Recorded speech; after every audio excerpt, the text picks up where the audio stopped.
Section 5.2 is on page 339. Talks about areas and the fundamental theorem of calculus. Let's get the area out of the way. So if I want to find the total area of a region R under a curve y equal f of x, provided f of x is always positive, I want to figure out the area between a and b.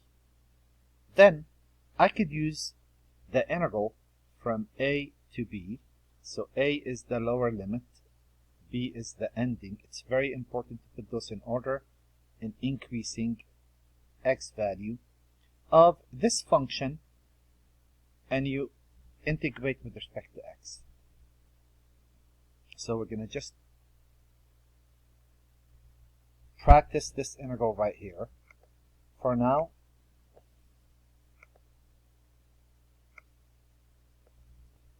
it says evaluate the definite integral using geometric formula in 1 through 6. Sketch the region whose area is given. Well, we know how to graph this. If I look at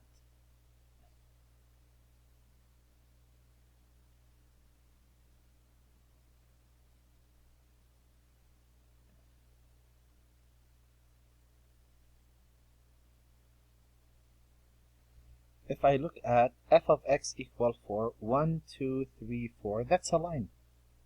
That's a line running left to right. Okay. That is y equal 4. And if I run this between x equal to 1, 2 to 5, 3, 4, 5, this is x equal 2, this is x equal 5, we're talking about this region. This is R. Isn't that area length times width? The length from 2 to 5, that's 3 units. And the width from 0 to 4, that's 4 units. That would be 12. And what if I'm looking at such an area right there? What if I'm looking at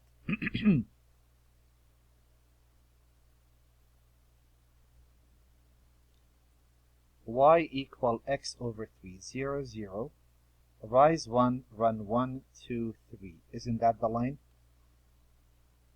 Y equal that. Well, that's a line, an infinite line. But we're going to cut this line between x equals 0, there's 0, and x equal 3, 1, 2, 3. So we're talking about this region.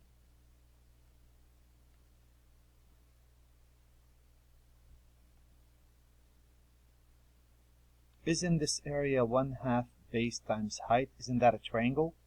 1/2, the base is 3 units, and the height is 1 unit. So that is 3/2. Now, what if the area looks like this? I can't find a geometric formula for such an area. And that's where fundamental theorem of calculus comes in. Now, rules for integration. There are some rules for integration. Let's go over those. Basically, taking a derivative and integration are somewhat similar, somewhat. If I'm integrating a constant times a function, I ignore the constant and I integrate the function. Just like if I'm taking a derivative of a function, I would times a constant, I ignore the constant, take a derivative of the function and multiply the result. The condition is that those functions are continuous. That's the only condition.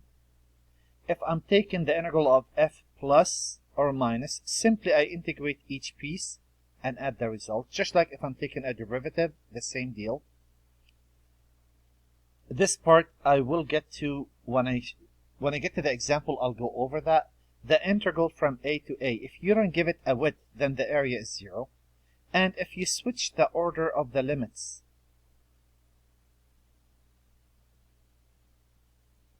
then that picks a negative. So if I want to play with this, this says, suppose the integral from 0 to 5 of f of x dx is 6. And suppose the integral from 0 to 5 of g of x dx is 2. So if I look at part A, can't I take the 2 out? Wouldn't that be a 2? And isn't this right here a 2? That makes this a 4. Done. How about this problem? This is 0 to 5. This is 5 to 0. Can't I switch those? What's the price for switching the limits? You pick a negative. Wouldn't that be negative a 6, which is a negative 6?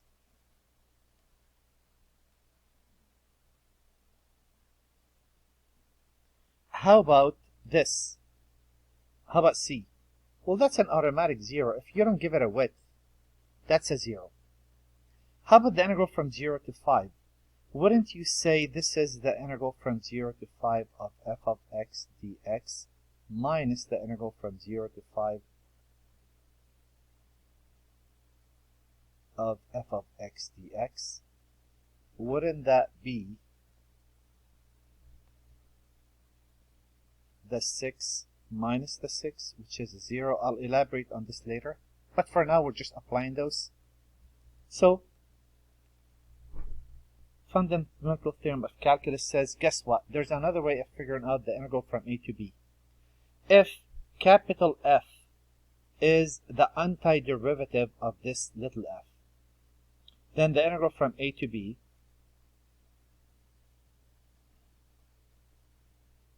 would be f of x evaluated from a to b, that is f of b minus f of a. So I wanted to go back and do number 4 for you. Remember number 2? We did geometric. Number 4, we did another geometric. Fundamental theorem of calculus states the only condition is that you want f to be positive and continuous. So if I look at this problem that I had to draw geometry before, now if I just use the actual fundamental theorem of calculus, well, this is going to be f of 5 minus f of 2, right? F of the top minus f of the bottom. What's f of x? F of x is, what do you take a derivative of to get 4? Isn't that 4x? So what's f of 5? That is 4 times 5, which is 20. What is f of 2?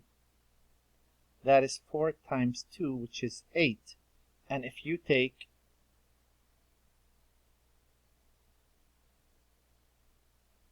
If you take 20 minus 8, wouldn't that be a 12?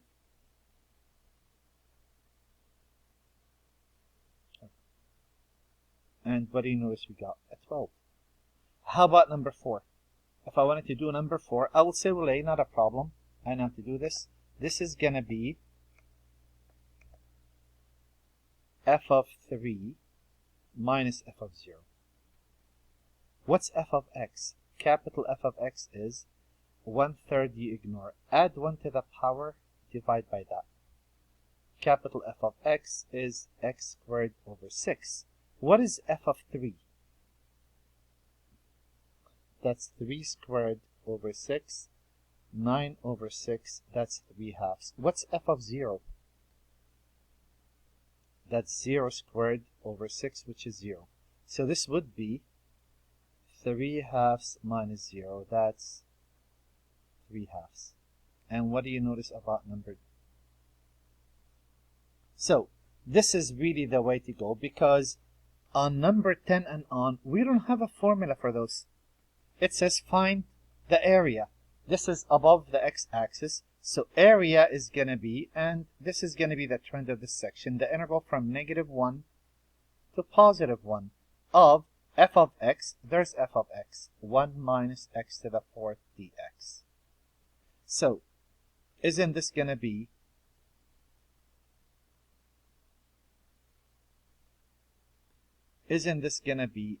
f of 1 minus f of -1? What's f of x? Capital F of x is the integral of that. x minus add 1 to the power, divide by that. And what is f of 1? F of 1 is 1 minus 1/5, which is 4/5. What's f of negative 1? F of negative 1 is negative 1 plus 1/5. That is negative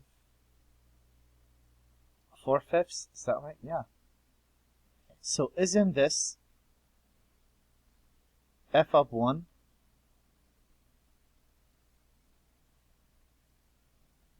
which is 4, oops, wrong color, 4/5 minus a negative 4/5? Wouldn't that be 4/5 plus 4/5? Isn't that 8/5? That would be my answer.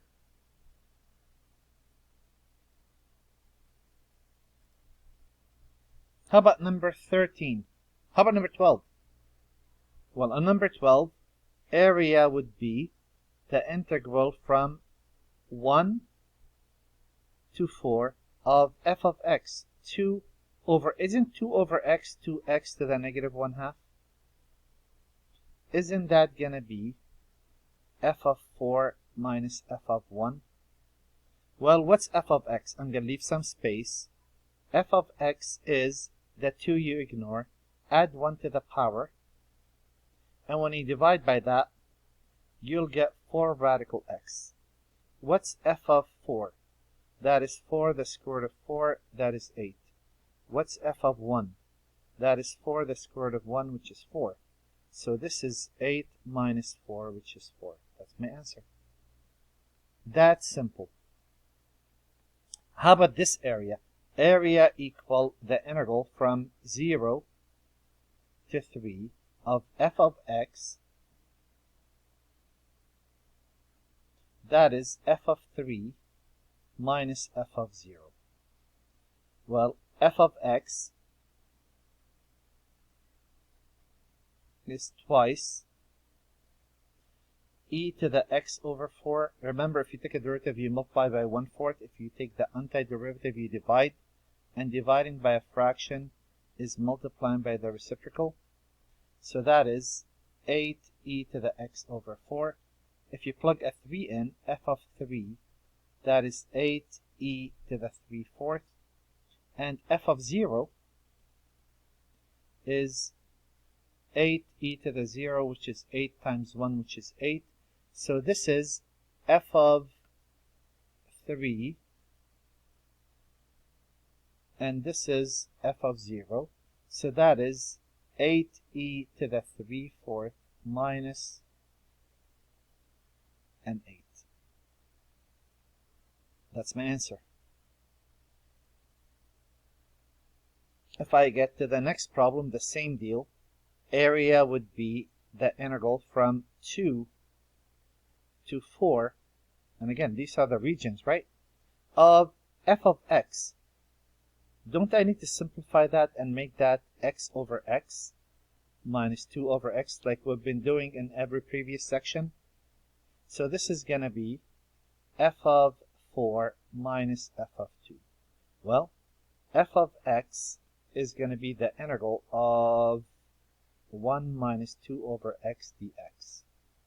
Isn't f of x x minus twice natural log of absolute value of x? F of 4 is 4 minus twice natural log of 4.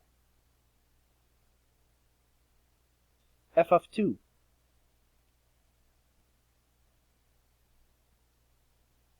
is 2 minus natural log of 2, right there. So this is going to be f of 4, 4 minus twice natural log of 4 minus f of 2, 2 minus natural log of 2.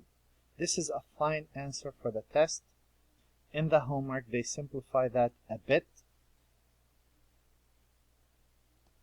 And they say that's 4 minus 2, that's 2, minus twice natural log of 4 plus natural log of 2. Probably they combine those. You don't have to worry about that.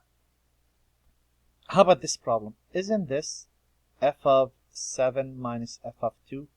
This is evaluating the integral. This is not an area anymore. An integral finds the area plus more. So what's f of x? Or f of v? F of v is 3, you ignore, add 1 to the power, divide by that. What's f of 7? That is 3 over 2 times 7 squared. That's 49. What's 49 times 3? 49 times 3 is 147 over 2. What's f of 2? That is 3 halves times 2 squared. That is 12 over 2, which is a 6. So this is 147 over 2 minus a 6, and that would be all over 2. That's 147 minus 12. 135 over 2.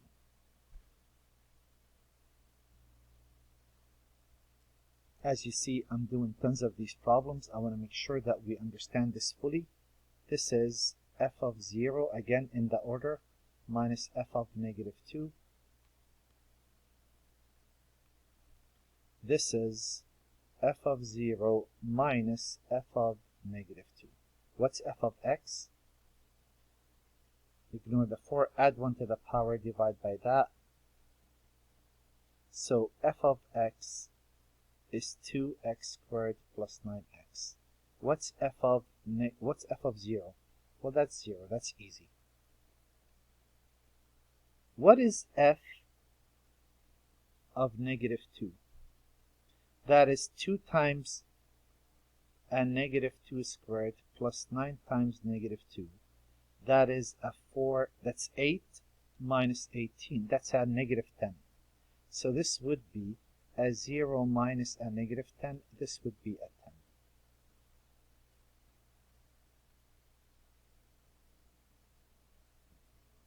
How about this problem? Well, this is f of 1 minus f of negative 1. And what's f of x?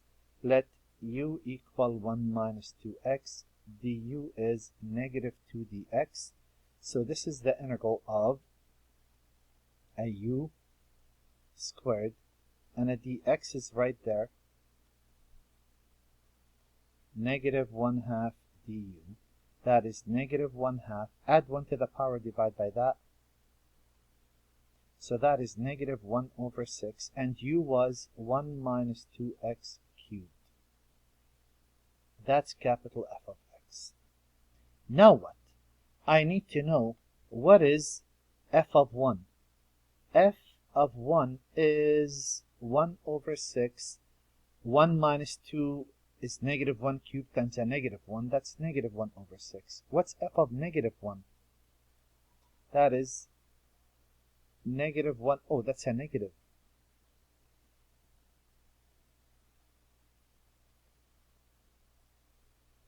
Negative 1 over 6. If I put a negative 1 there, that will make this a positive 2. That's 3. 3 cubed is 27. So,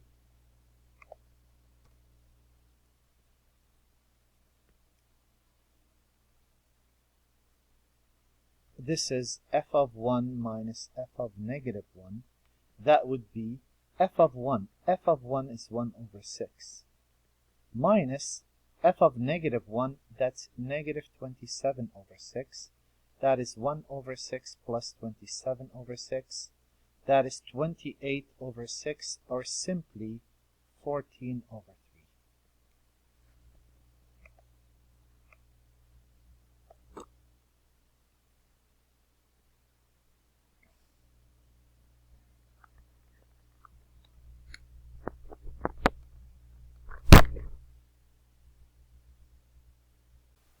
Okay, how about number 30? Well, the same deal. All of these problems are the same. There's nothing new except you knowing what a definite integral is. What's f of x? That's negative 8 natural log of absolute value of x. What's f of 7? That's negative 8 natural log of 7. What's f of 2? That is negative 8 natural log of 2. So my answer to this problem would be negative 8 natural log of 7 minus negative 8 natural log of 2. That would be negative 8 natural log of 7 plus 8 natural log of 2. Now, this is a fine answer. This is most likely what they'll do in the book. They factor an 8 out. You don't have to do this. And they say 2 logs with a minus in between, you divide. Probably that's the answer in the back of the book. But this is a fine answer. You don't have to do that. How about number 32? This is f of 2 minus f of 0. What's the catch? You need to integrate this. You're going to let u equal 1 plus 2x squared. du is 4x dx. This is the integral of the square root of u. And x dx, you're off by a 4. We know how to fix that. That is 1/4 the integral of u to the negative 1/2 du.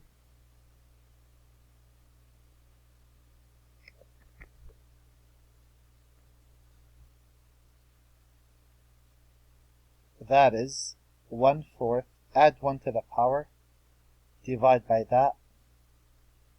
That is 1/2 the square root of u, and u is 1 plus 2x. So what is f of 2? That is 1/2 the square root of 5. What's f of 0? That's 1/2 the square root of 1, which is 1/2. So my final answer is f of 2, 1/2 the square root of 5 minus 1/2.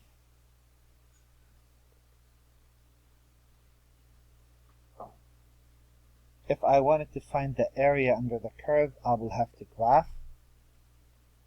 Let's look at this problem. It says, find the area under the curve. So, bounded by the graph, 1 plus radical x is a graph that looks like this. This is 1. Radical x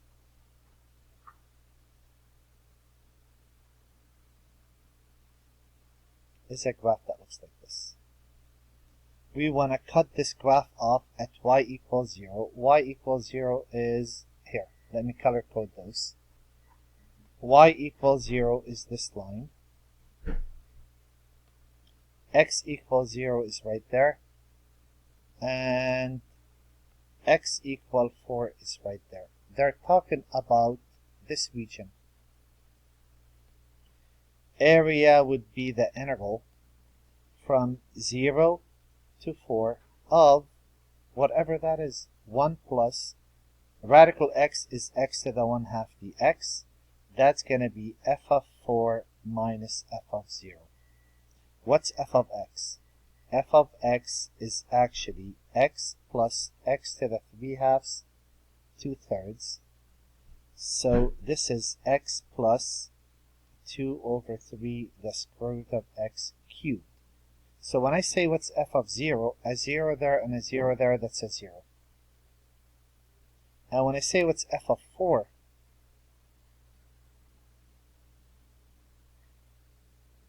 f of 4 is 4 plus 2/3. If I put a 4 in there, square root of 4 is 2, cubed, that's an 8. That is 4 plus 16/3 over 3, 12, 28/3. So my answer is 28 over 3. And if I looked at the last problem, the graph takes room.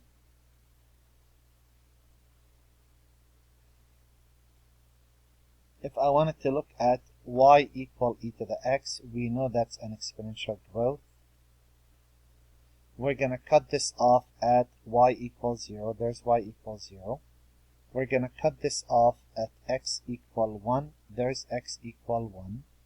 And x equal 4. Let's say that's 4. We're talking about, oh yeah, that region. So, isn't the area the integral from 1 to 4 of e to the x dx? Isn't that f of 4 minus f of 1? What is the integral of e to the x dx? That's easy. That's e to the x. What's f of 4? E to the 4. What's f of 1? E to the 1. That's my answer. You did notice that you don't pick up plus c anywhere there is a definite integral. Anytime you're integrating with a definite integral, you never pick up plus c. And your homework